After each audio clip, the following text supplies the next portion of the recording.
for his statement. And next on my list is Indonesia. Muhsin, you have the floor, please. Thank you, Gets. Mr. President, Indonesia would like to thank Acting SRSG Ms. Stephanie Williams for her briefing.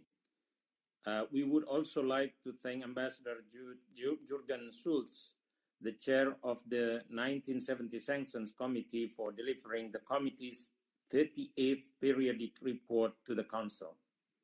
Today's meeting marks the second Ramadan since the new conflict in Libya started.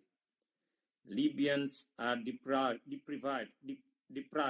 from having no celebrate the holy month in peace and currently at risk of celebrating another Eid al-Fitr and terror. We share the concern of the Secretary General in his last report that further escalation of violence will risk reversing the fragile progress that has been achieved and further complicates a peaceful resolution for Libya.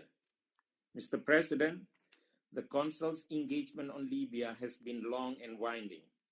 We do not want to have more empty narratives that have zero impact on those who are fighting on the ground and to those fueling the conflict, including violating the arms embargo. Our term as an elected member of the Council is short, and what we do right now will be recorded in history. At the end of the day, the ultimate question will be, how many lives have we saved? On that note, let me focus on the following points. First, we need to focus our efforts to save the people of Libya. This includes those who are particularly vulnerable, women, children, and migrants. Unfortunately, even amid the global call for a ceasefire, attacks towards civilians and civilian facilities persist. Attacks towards health facilities will severely impact Libya's ability to fight the COVID-19 pandemic at the time they need it the most.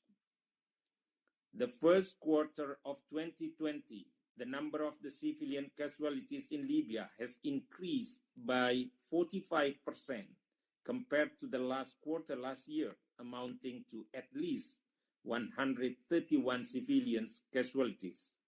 These attacks must stop. We call on all parties to fully respect the international humanitarian laws and taking measures to protect all civilians. We also call for expansion of humanitarian corridors during Ramadan and the COVID-19 pandemic to provide the space needed for humanitarian workers to reach those in need. We need to continue the path of political dialogue, since there will never be a military solution in Libya.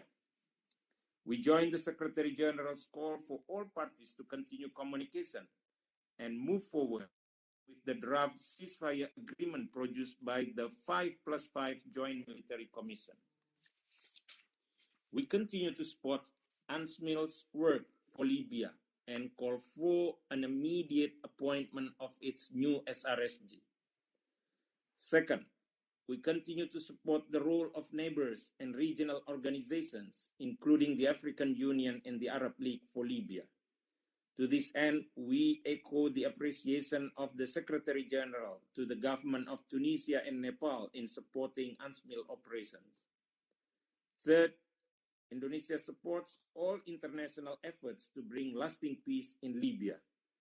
Nevertheless, it is important to align such efforts with existing international corridors, including Resolution 2491 of 2019. We continue to observe the continuation of the Berlin Conference and its follow-up, as well as all regional efforts for Libya. Finally, Mr. President, we do not need any further reminder that actions by the international community must be aligned to the sole purpose of saving lives and provide lasting peace. I thank you, Mr. President. I thank the representative of Indonesia for his